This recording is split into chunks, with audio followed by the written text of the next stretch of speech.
Good morning from Brussels and welcome to members of SEPS, registered participants and viewers on YouTube to this conversation with Marleen Wind, author of the book titled The Tribalisation of Europe, A Defense of Our Liberal Values.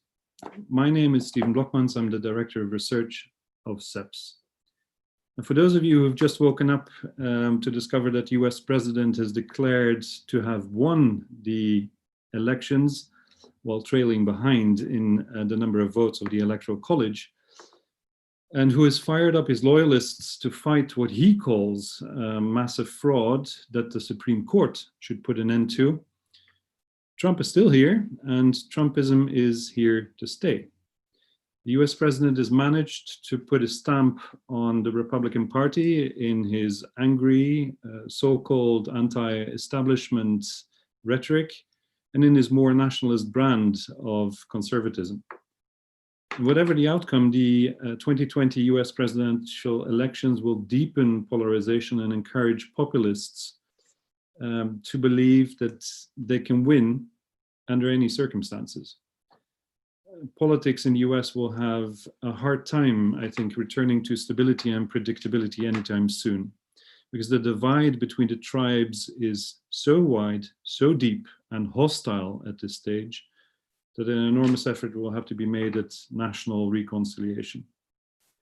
And the same holds true for several European states, whether it is Brexit Britain or the increasingly undemocratic and corrupt administrations of Hungary, Poland, Bulgaria, Malta.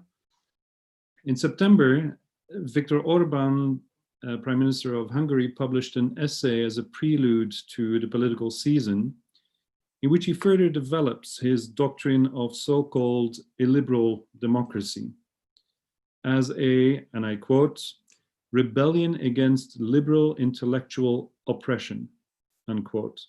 And he declares the start of a decisive battle for the Hungarian elections in 2022, calling his supporters to, quote, gather up their equipment so that when the time comes, we can ride out to battle, unquote.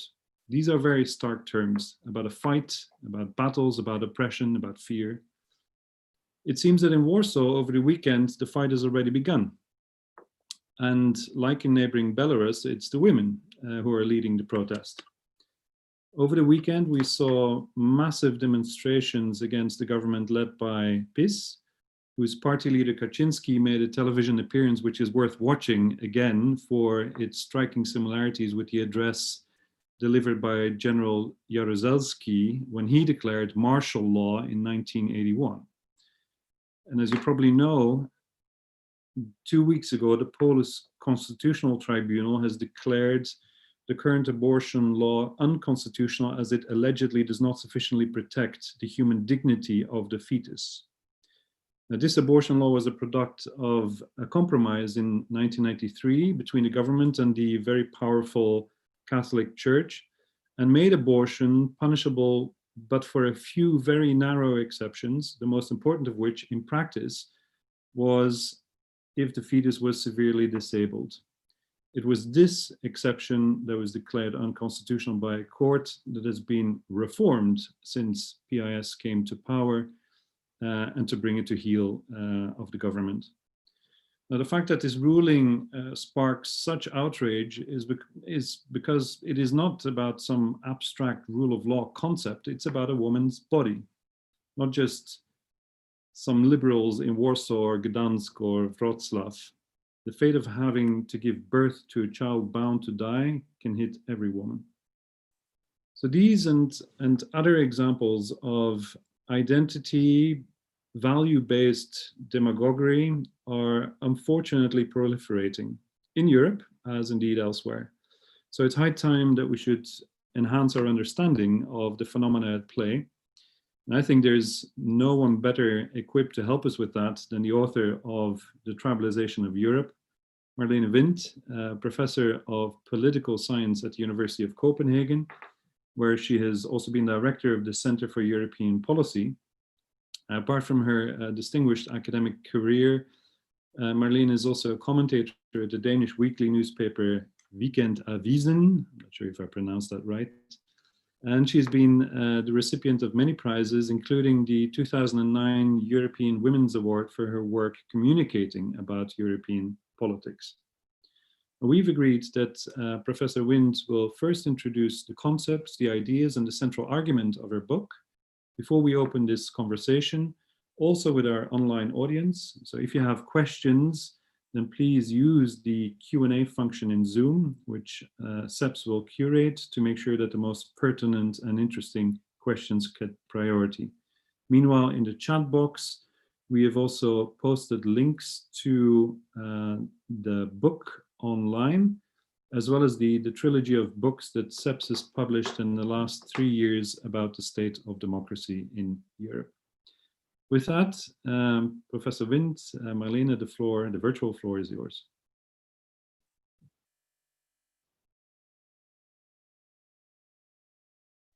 You have to unmute yourself. Sorry. Thank you very much, Stephen, for this very nice introduction, and thank you all for being here after the incredibly exciting night last night with Donald Trump, who seemingly has a better chance than of winning the upcoming American election than most of us had expected. Nothing is settled yet, so let's not take any conclusions immediately, but let's use this 1 hour, and I'm really happy that I was able to take the floor, talking a little bit about my book, and I certainly think that it's very relevant in respect to what we are seeing right now in the US. I would actually say that the tribalisation that I'm talking about in my book is very, very clearly coming out in the American society, with this polarization, with this use of identity politics. I would say right-wing identity politics, because normally when we discuss identity politics, it's almost always left-wing identity politics. But what I'm talking about in my book, The Tribalisation of Europe, it really is this idea of using identity against others, pitching in particular the people against the elite. So what we are seeing broadly, I think, in the Western world today is, of course, we see it also beyond the Western world, but it's clearly this idea of America first, United Kingdom first, Hungary first, even Denmark first. Sometimes we see the same rhetoric, and we see this drawing up of the drawbridge are being pulled up by a lot of countries, even regions. If you look at Catalonia, where you have some separatists who are also trying to pitch the people against the elite the elites in Madrid.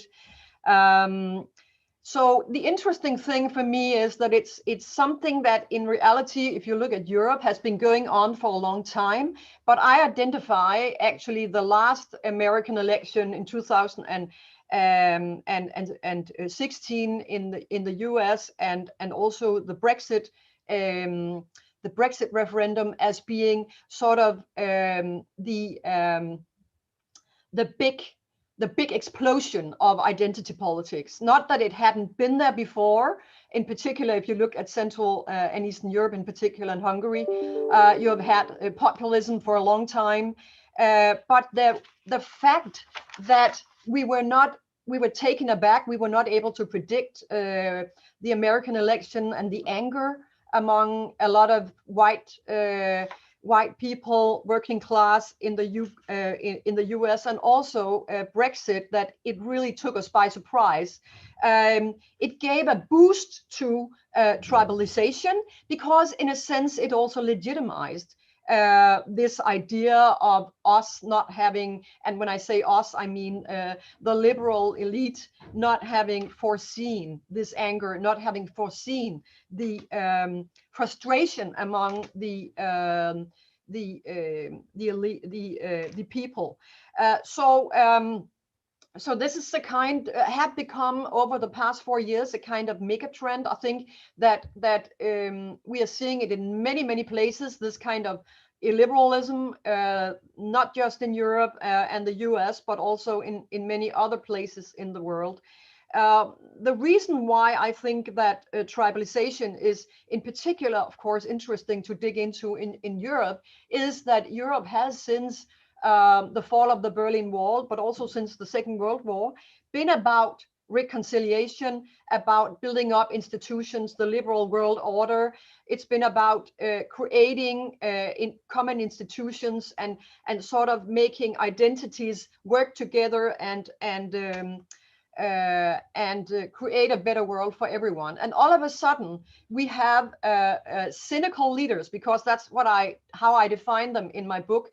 I defined tribalism as a strategy, as something that is produced very cynically from the top. So yes, it is supposed to look as if it's revolt from the below, but in reality, we have in all these examples that I'm using, we actually have cynical leaders who are manipulating and using identity politics as a strategy to gain power or to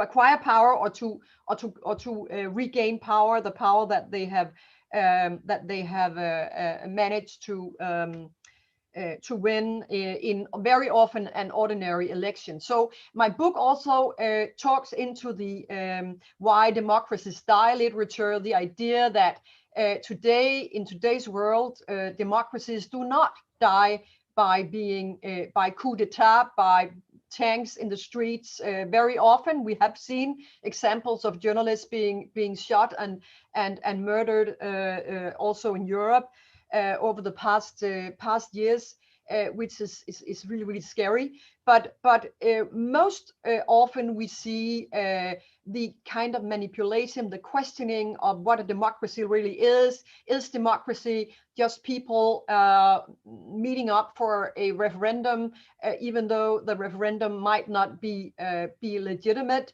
But this way of pitching the people against an elite that is doing things and creating institutions that the people actually cannot identify with. So in my reading, we are dealing with a phenomenon where there is this enormous cynicism and also this enormous manipulation.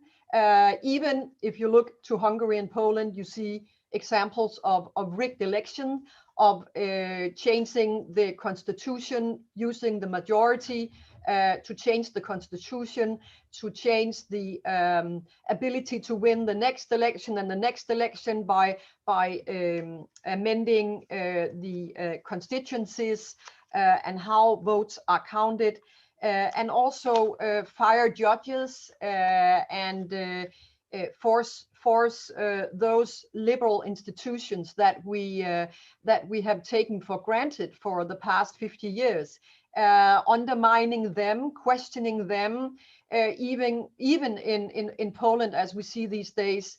Not only the revolts in the streets where female power is definitely taking the center stage, but also putting up trials for liberal judges who do not accept to be politically captured by the extreme right wing government.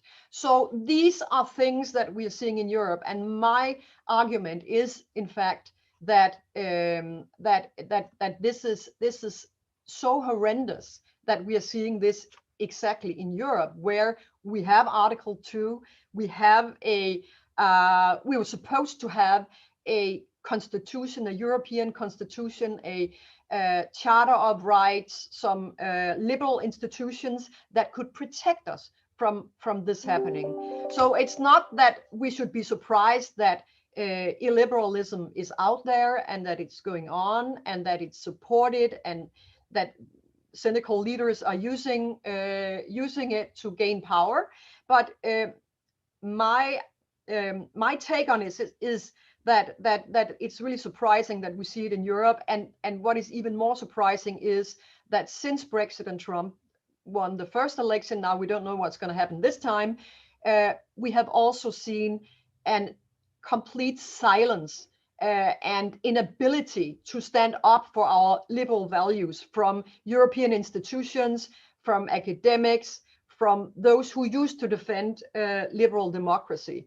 So the argument of the book is not just that we are seeing tribalisation as a mega trend, but also that we are seeing an increasing acceptance among those who used to defend liberal values, where people are retreating, maybe feeling guilty that they could not predict the anger of the people, but also feeling guilty that the Western idea of democracy, where it's not just who votes for a certain leader, but also the rule of law, is that really a Western conception? That is increasingly something that a lot of people are starting to ask themselves, because what Orban says, what Trump says, what the Brexiteers in the UK have been saying is that, well, we won, so what's the problem? This increasing tendency, as I describe in my book, to see democracy as only about voting and not about courts protecting the majority, minority, independent judges who can overrule eventually majorities that are going in the wrong direction, as we experienced during Nazism. So it's really a transformation of democracy that we are experiencing, and an increasing reluctance to speak up among those you would expect to do this. So the liberals have turned silent, and the EU institutions that are also criticized heavily, even though I'm a committed European and have always been. I see the reluctance to speak up and to, for instance, introduce this rule of law mechanism in the EU budget as a very good example of liberals not at the end of the day wanting to defend Europe and our basic values. And I end up saying in the book that I have a hard time seeing myself in this European future, where we are starting to relativize what is a democracy. And you know, Orban has this argument that, well, I'm just a illiberal Democrat. I'm a Democrat, but I'm just illiberal. That is certainly something that I'm questioning, and also increasingly afraid of a takeover of this conception that we should have a union where we can tolerate these, I would call it authoritarianism instead of illiberalism, and I don't even think we should call it democracy. I think that's my sort of introduction of my argument. Thank you, Marlene. I fully agree with you. I mean, democracy is not just an election, it's our way of life, our daily life. So it means being involved in between elections throughout the whole political process, from agenda setting to the definition of policies and deciding how they are funded. You made the link to the ongoing negotiations between the Council presidency held by Germany and the European Parliament on the rule of law conditionality in the MFF. So, democracy also requires, of course, fact-based deliberation, and so a free press should be able to do its job and hold corrupt elements to account. Mm-hmm. So it's an entire ecosystem. I fully buy that argument, and in that sense, there is no such thing, as you say, as illiberal democracy. It just simply does not exist. it's a contradiction in terms, in a way. Now, unfortunately, all the polls, all the international rankings and indices that we can go by show that democracy itself has been in retreat in many parts of the world. Reports by Freedom House and others, they show the decline of democratic freedoms for 14 straight years, and the emergence of an increasing number of elected authoritarianism, or authoritarians, I should say. Now, your appeal in the book is basically liberal stand up. Yeah. Okay, but given the fact that this is such a panoply of issues, where should they prioritize their activities, according to you? I think there are the entire discourse has changed, and I think the first, of course, changing institutions and insisting on building a strong European rule of law mechanism is, of course, the crunch here. But I think also that the entire discourse that we are having and have had for a long time now about what populism is, and where there is a tendency, in my opinion, in the public debate to sort of accommodate authoritarian elements, where we are sort of becoming over tolerant in the sense that, and I'm not saying we shouldn't be tolerant and listen to the people. My question is, who are the people? And if the people is not democratic, should we then tolerate them? Should we then just step back and say, okay, there's a majority who wants to go in this direction, and if there's a majority for that, then we should retreat and not speak up against it? There has become, in my opinion, a tendency among intellectuals to sort of fear to speak out against these illiberal elements, because we have, after Trump and Brexit in particular, because that's when populism really came to the front pages of the news. It's not that it hasn't been there, and it's all over the world. I mean, there are many places that have experienced authoritarianism and are experiencing it much to a much worse degree than we are in Europe. But I think that what happened after Trump and Brexit in 2016, and I'm sure even if Trump loses this election, I think there will still be a lot of editors who will go out there and say, and rightly so, that we have this polarization and that we should listen to the anger. But I do think that even though I, of course, completely agree to that, and we should take care of the real problems for this anger, I also think that we simply need to communicate the advantages since the Second World War of multilateralism, of building institutions, of having human rights, of having a free press, of having freedom to speak up, to come together in civil societies, and for women to decide about their own bodies. I mean, I think that and that is, in my opinion, not about not listening to the people. It's about basic fundamental rights that we have fought for since the Second World War, and therefore I think that it's a misunderstood kind of tolerance if we just because we see these movements in different places in the world. We should also speak up to Saudi Arabia, to Erdogan, to Putin, to what's happening in Hong Kong right now, in China. And that is exactly my point. Can I interrupt you for 1 second? I understand that there's a strong external agenda there too, but it starts at home. Yes. And as one of our audience members, Casper Nijland from Amsterdam, mentions, we've seen long trends basically towards individualism, I mean, I'm old enough to remember that politics, were conducted in a civilized manner. So I started wondering, actually, where did it go wrong? Where did we or our politicians depart from the path? And he makes the point that, in fact, it starts with education. I mean, that is where the priority effort should be placed. I agree very much with that, and I was actually trying to get to that part of the encouragement and my kind of wake up call, my call for other liberals to not be intimidated is of course to bring up our children and the next generation to understand the importance of democracy. And I think we have lost that.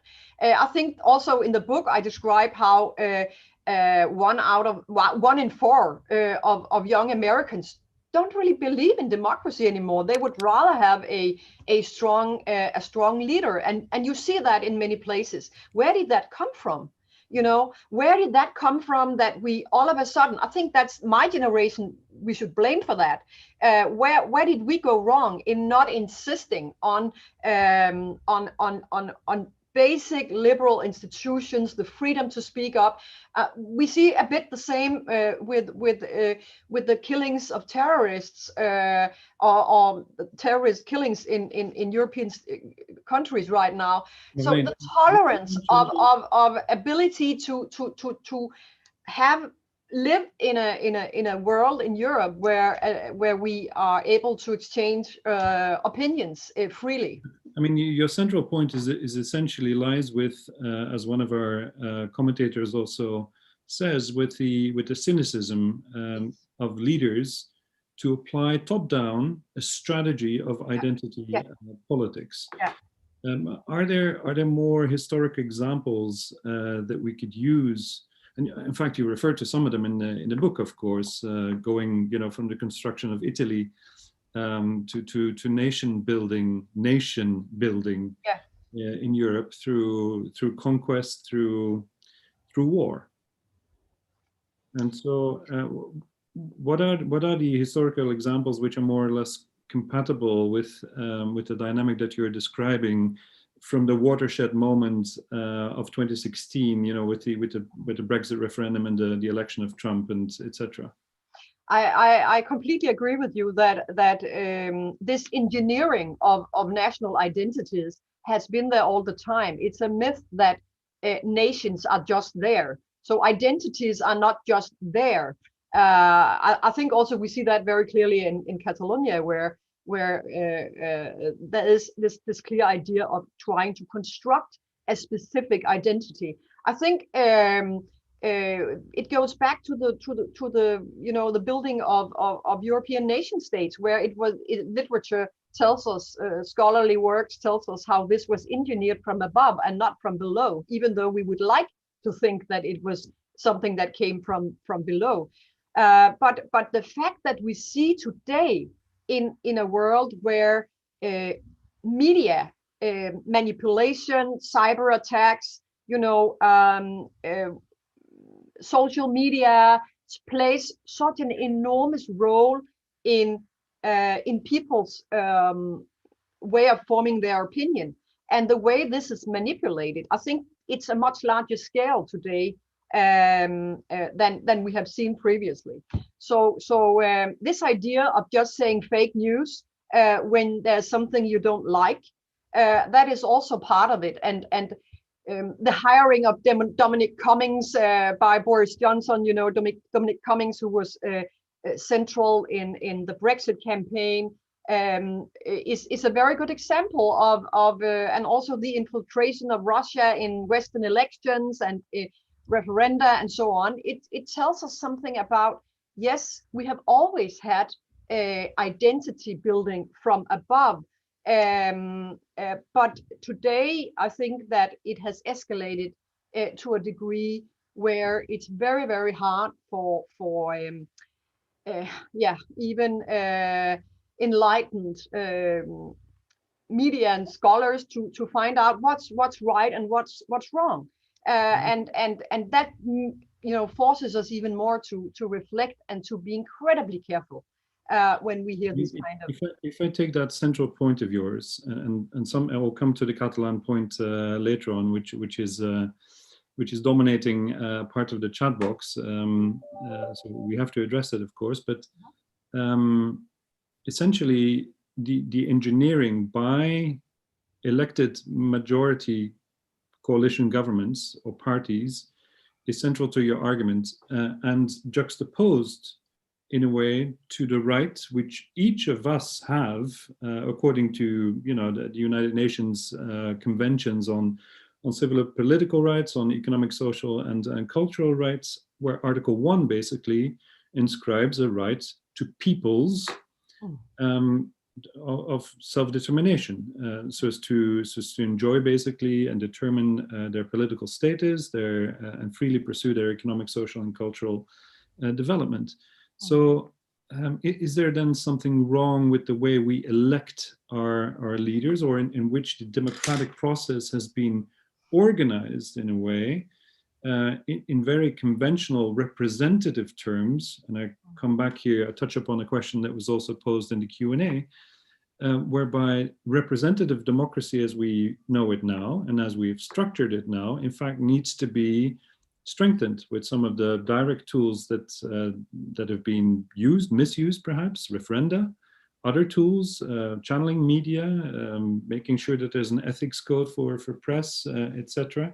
Just to create a more deliberative type of democracy where citizens can really voice their opinion in more than one way, which is every 4 or 5 years at the ballot box.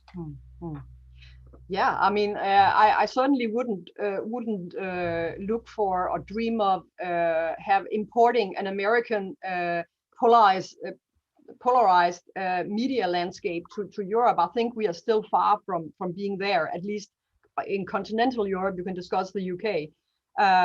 But yes, I also have this discussion in my book about a referenda that if you really insist on it, I mean, in Germany, it's forbidden, for good reasons. And I come from a country where we have had a lot of referendas, and it's always polarizing the debate. So, and very quickly, it becomes about something completely different than what was actually going to be discussed.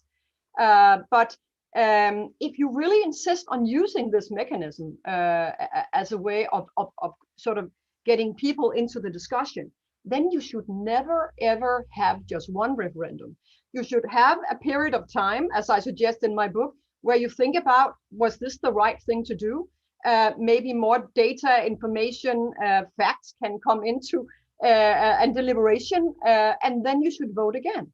So we need to strengthen. I completely agree with you there, that if we want to have more than representative democracy, and there can be many good reasons for listening to people, asking people to participate more, then we need to make sure that it's not used and manipulated by a cynical elite who is sort of seeing their own interest in pulling off a referendum here and there and everywhere, and not even living up to the most basic principles of how a referendum should be held.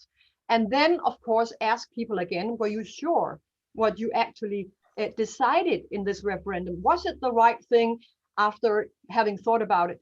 So yes, there are many ways, but it's also about media, as you suggest, how we can have an ethical charter for how we discuss in the media, how we listen to all opinions. And then, of course, it's about insisting on the rule of law and institutions like judicial review and legal bodies that can protect minorities. I think it's scary to see right now in Hungary, for instance, where you have a leader who is taking out Jewish writers in the curriculum in the schools, where you're shutting down gender studies, where you are forcing university to move out of the country, all these kind of things that are limiting freedom of speech and freedom to think. I don't think it belongs in Europe, this kind of politics. I think it's something that we should deliberately say no to, and that's what I'm really trying to encourage. And I think that this is not happening at the moment. Quite the opposite.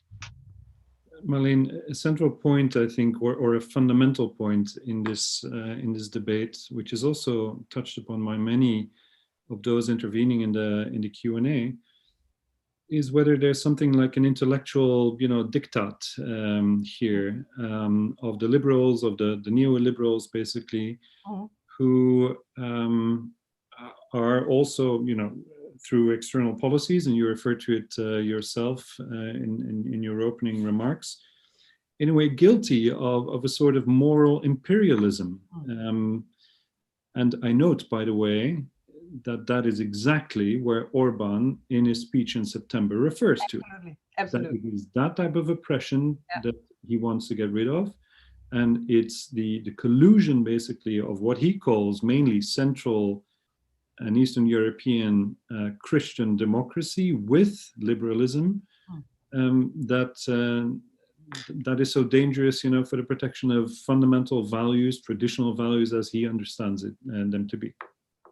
I know, and that's exactly what I'm talking about when I talk about manipulation and deliberate, cynical kind of intimidation of the liberal elite. And a lot of liberals are saying, okay, maybe we have gone too far, but I would put it in a different way. I would say, of course, we have to insist on liberal democracy.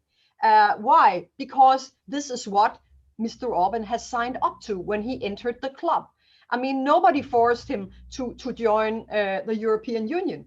He applied to become member, or Hungary did, and I know a lot of Hungarians who are just begging Europe to insist on this. But nobody forced them into the club. So the club has some basic rules, and these are rules that we really have to protect right now. Sure. But I mean, is this intellectual sloppiness or on the side of liberals, basically, to only think in one frame, namely that there is only one form of democracy that will produce its own type of governance, and therefore needs to be applied willy-nilly against those who have a different conception, political ideology of it? Yes, but again, I mean, what is the alternative to free speech, to independent, impartial courts that are not captured by the ruling majority? What is the alternative? That is, authoritarianism. So yes, it's certainly a specific ideology. I'm not pretending that liberalism is apolitical. But my point in the book, and that's why my book is so very clear in spelling this out, is that this was exactly how Europe was founded after the Second World War, and after what we learned during the Second World War that we did not want to be. So this is also about who do we want to be. When we see what's happening in Hong Kong or in Belarus, I mean, this is exactly the opposite of what we want to be in Europe. Or at least I hope that the majority, if you ask them, would say, of course, we prefer freedom to unfreedom. And my point is exactly that it's unfreedom Orban is choosing for his people when he says that he will decide which media can live and which can die. He will decide which universities are allowed to be there and which school books and intellectuals are allowed to speak up. He will decide, the rules of the game and get rid of the judges he doesn't like. So yes, it is in many ways an ideology. It's a belief system, but I think it's the belief system that is right now threatened by the entire world, including the US, where we see a maybe incoming president who is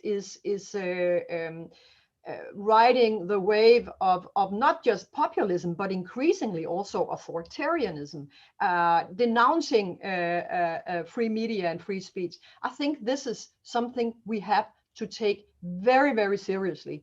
And I don't think the majority of Europeans want this to happen and to live in a society where this is not protected. Well, still, they seem to vote for it. I mean, at least maybe they didn't know what they were signing up for when they cast their ballot, and the majority rule that has been applied to them did not pan out the way it should in their initial view, perhaps, and the rules of the game had been changed, before they could actually have an impact of changing their mind again at the ballot box 4 years or 5 years later. So I take that point, but essentially you reject the notion of constitutional pluralism in Europe, at least, not just because, we've all signed up to it in a pre-accession stage. I mean, things change, societies change. So obviously, human rights bills, they will need to evolve as well. The Charter of the EU is a modern version, basically, of the 1950 European Convention on Human Rights in that sense. So things do evolve. But the role that intellectuals play, and I want to still, drill down on that point, put you a bit on the spot. I try to explain that you're not just an ivory tower person, but still, and you make a very clear case. But what role do intellectuals have to play in this context? Is in the end crucial. Are they too removed from the citizens, which they are themselves, but the bigger bulk of them to really make an impact? Completely. I mean, I think we should as academics write many more of these kind of books. We should engage. We have a responsibility also to speak up and to fight for these values. I think it's a myth that we should always at least try to balance pro and con in when it comes to these basic values, where it's about freedom of speech and the freedom to criticize. But I agree with you, or you have a point when you say that I'm a bit worried that a lot of intellectuals are not just silent. Many are. I think Anne Applebaum said so brilliantly in her new book, The Twilight of Democracy, that academics are very often incredibly good in saying, okay, where can I, promote my own career? Can I help, to engineer some alternative vision of what a democracy can be, and then feed into the semi-dictators who need my help. And I think actually that's what we are seeing in Hungary and even in Poland, where we have very, very skilled lawyers who are arguing for this constitutional pluralism that I'm criticizing in the book, trying to legitimize that you can think of democracy in a different way than what these elitist liberals are doing. My argument is just, if we go down that route, then we are in reality cherry picking on everything. I mean, if you start cherry picking on what foundation our societies rest on, then you can easily have countries also in the EU which will say, okay, so you don't want to live up to a free press or independent courts, then I can stop implementing EU climate laws or the environmental directives that we have decided on. So all of a sudden you end up in a situation where everyone has their own opinion about everything. And if there's no acceptance of Europe being a powerful rule-based system where we abide by the ideas and laws we have decided in common, then I'm really afraid that we will not have a Europe anymore in a few years. And I think that's where we are moving, and that is what makes me really, really nervous.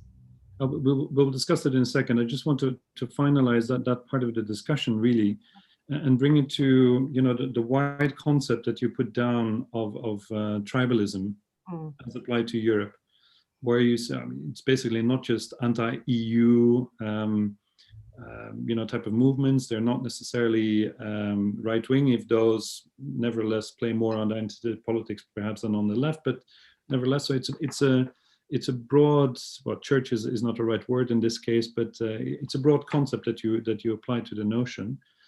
And here I wonder still, how that meshes with the right to self-determination, which we each have as a people, basically a nation that is defined by cultural, historical, religious, ethnic commonalities, and which may differ basically in a Europe of regions from borders of the international states that compose the EU. So what do you say to the Catalans who are clearly pro-EU, nevertheless, have been in a negotiation or tried to stimulate a negotiation basically on constitutional reform in Spain, which has been denied to a certain extent by Madrid? What do you say to them in their quest basically for separatism, for secession, for statehood in a European Union, no matter if that's difficult to attain under current EU rules, of course, that membership dream? But what do you say to them? Are they captured by the same concept of tribalism? Yes, I actually think they are. I think that what you see there, and it's not that I'm not saying that and that's the beauty of Europe, is that you can have different languages, you can accommodate all kinds of identities within the same legal framework.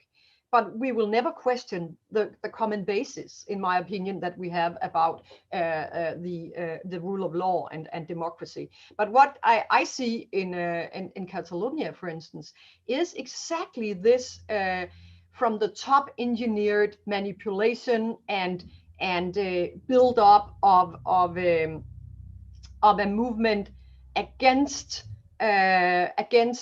Madrid, and this posing of being a victimized, at the same time as the majority of Catalans actually want to stay in Spain and feel increasingly intimidated. I've traveled in Catalonia. I've talked to so many professors and students who tell me that they don't even dare today to speak Spanish and to stand up for what they believe is right. So there has been this ongoing intimidation, and at the same time, it's a minority who are running for this separatist project. Have you been talking to the wrong people?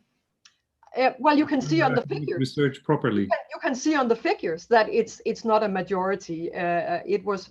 Have you talked to the separatists themselves? Yes, sure. Because I've even talked to Carles Puigdemont. He visited Copenhagen, and I confronted him and asked him, is democracy when a minority captures an election that is not, according to the formal requirements and rules? Is that democracy? Well, if that's democracy, then also Barcelona can leave Catalonia, right? Because there's a majority, presumably, who are pro-Spain.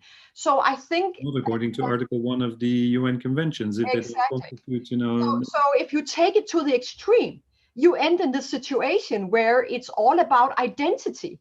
And that's why the saying that it's the economy stupid. I think what we are seeing in this age of tribalisation is exactly that culture, because some elite, very often not a liberal elite, but a separatist elite or a nationalist elite, have a personal interest in creating the stir, because that will keep them in power, that they use culture and language as a weapon to encourage hatred and fear, and that's what I'm really nervous about. I can't see why you cannot send your child to a Catalan school anymore and expect the teachers to teach the kid in Spanish.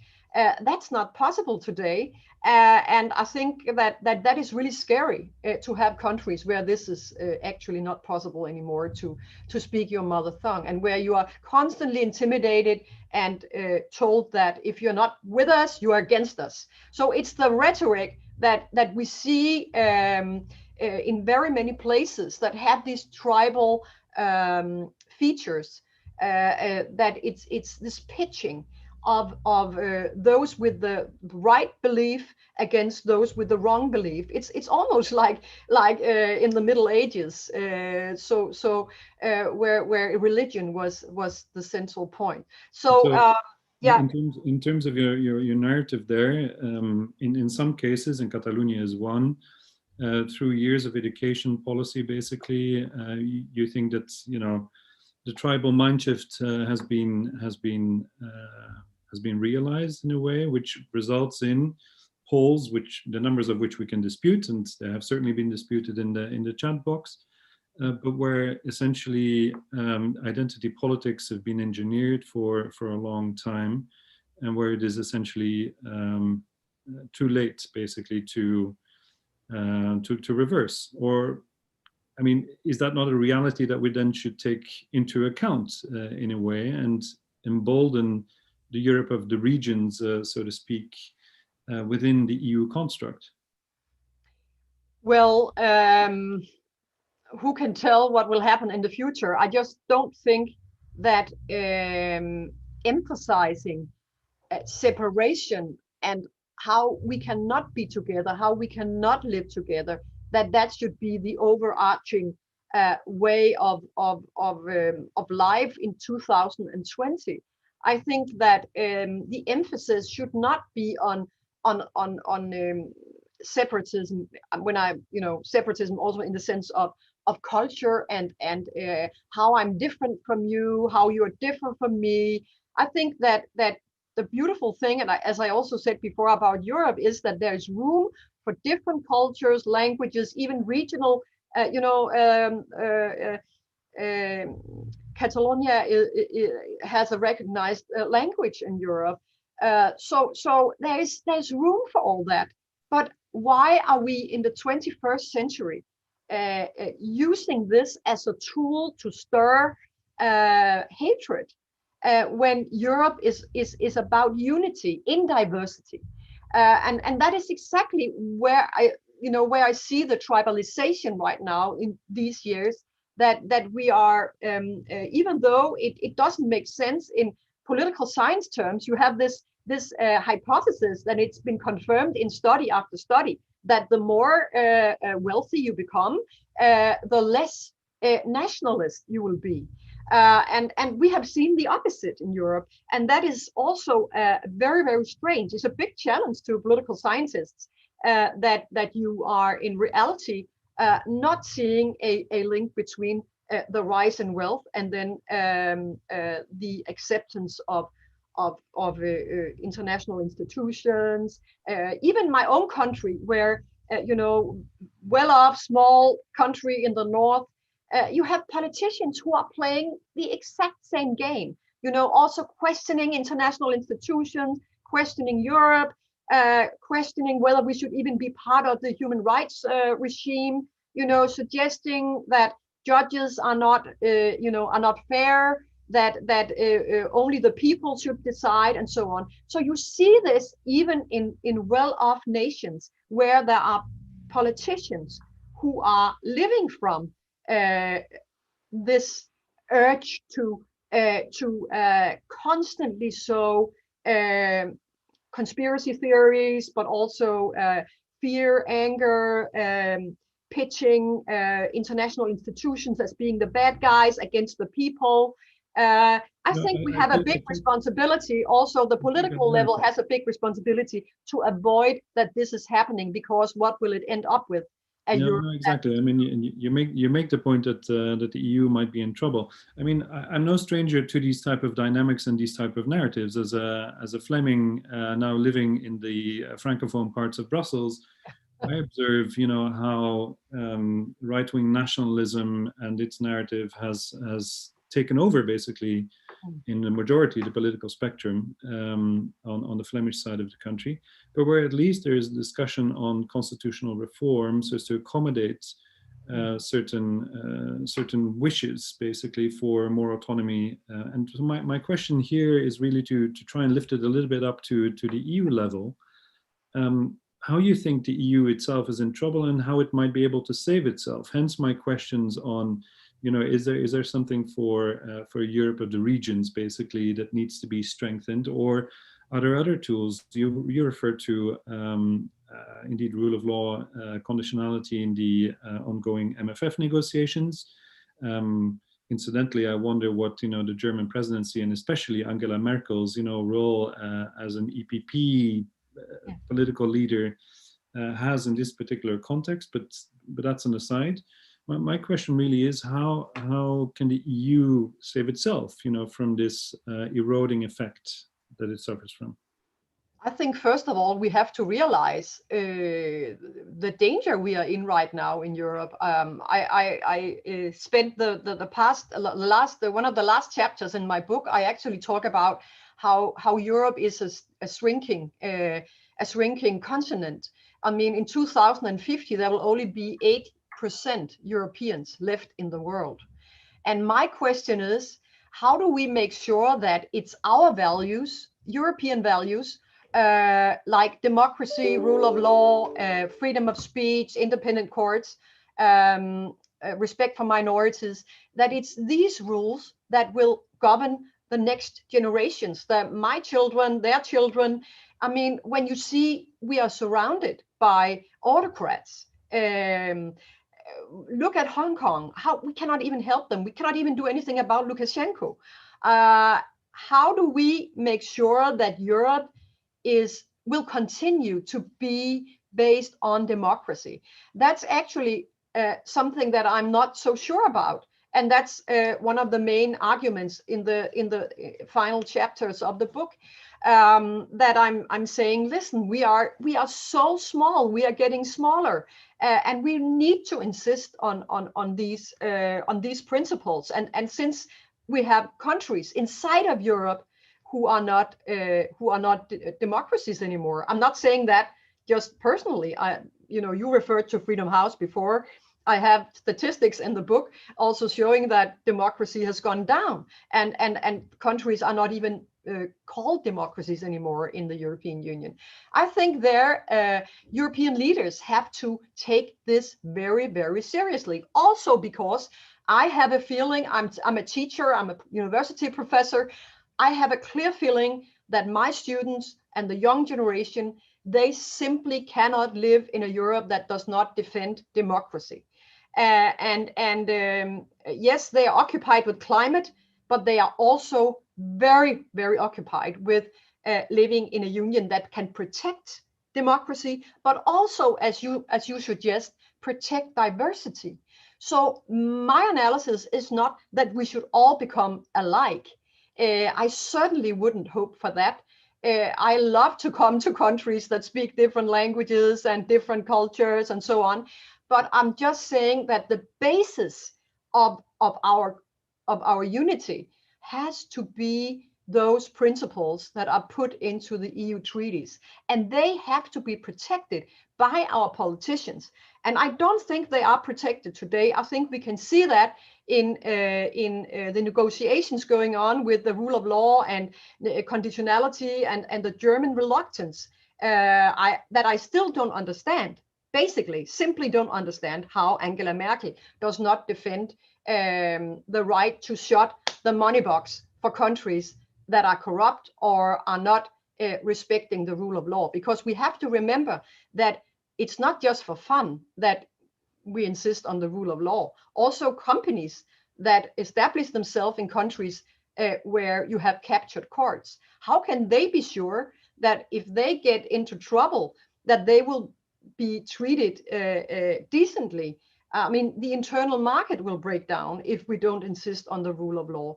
And the more integrated we become as a union, the more we are allowed to have an opinion about what's going on inside other countries. I also welcome criticism of my country. Absolutely. I'm probably one of the most critical of my own country myself, and not very popular among Danish politicians.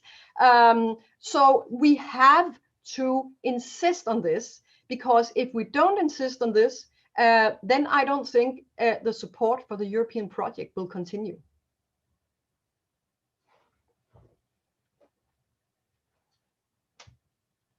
I can't hear you. Indeed. Those are words actually that could serve as a concluding remark for a discussion which has already gone on for an hour.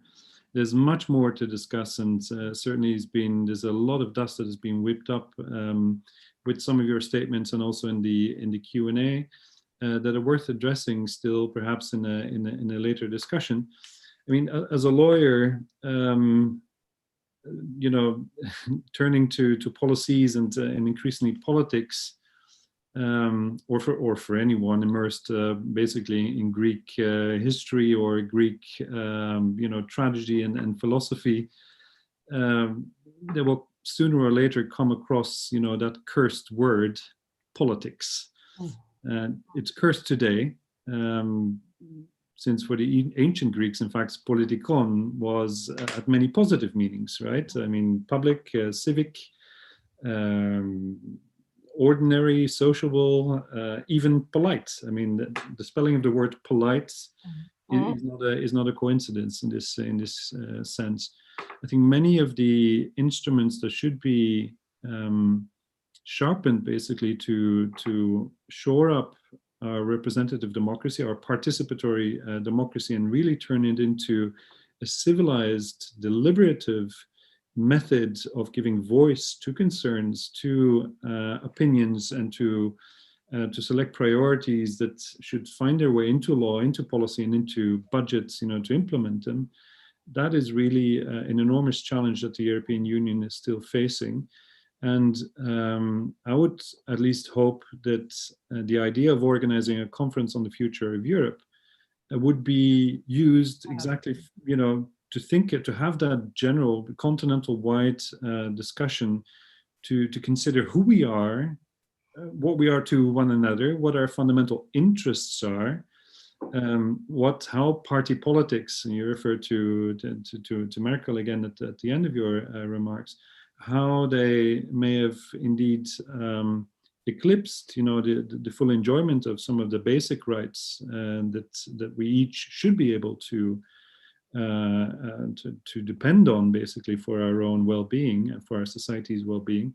I would hope that type of debate would start and would be long and deep and wide enough, basically, to encompass a kind of soul-searching effort, which seems desperately needed, unfortunately, in our increasingly fragmented European Union, if we want to save it, by the bootstraps up, from the citizens up, rather than top down from those politicians. So I would like to maybe offer you the final words, Marlene, to conclude this webinar. Any final thoughts? No, I agree that I think it's very positive that European politicians now want want citizens to engage in this conference on the future of Europe. I in general think that it's a wonderful thing to try to engage people in the member states, and I can see that this is already happening as a result of this. So it may be a slow process, and we don't really know who's going to head this process in Brussels and so on. But the fact that you take Europe out to the citizens in a much larger degree than what has been the case so far. The problem is, of course, that a lot of our national politicians, they really don't have an interest in strengthening Europe, because strengthening Europe very often means that people will, become less interested perhaps in national politics and then move their loyalty to a European level and be more engaged in European politics. And I think a lot of, look at the media, you have in Denmark, you have 200 journalists in the Danish Folketing covering Danish politics, and you have 10 journalists in Brussels. So I think there's a lot of national political interests in keeping this kind of unbalance, because that will make them look more important than Europe. But that's just really sad. And I think that we should really try to also strengthen media that cover Europe and that are doing what you're doing in SEPS and others, because my hunch is really that people are genuinely interested. I give a lot of public talks with ordinary people, students, folks out in the countryside and so on about these topics, and I only feel that they are incredibly interested and want to engage. So I can only encourage that not only should European politicians and EU institutions make sure that liberal democracy is saved and that it cannot be disputed, but they should also encourage much more deliberation, much more discussion, and maybe even help sponsor a European media, maybe even a European movie, a series about Europe that can sort of cover the differences. I think we are lacking a little bit something to identify with, also in cultural terms, and that could be very interesting if that was going to come out of the conference for the future of Europe. Yeah, it's a funny anecdote to end with, perhaps, that it took Hollywood, not any European film house, basically to make a movie about the Eurovision Song Festival. Which is perhaps the only vision that Europe still has for itself. I don't know. I mean, now I'm getting a bit cynical, but I think you're absolutely right.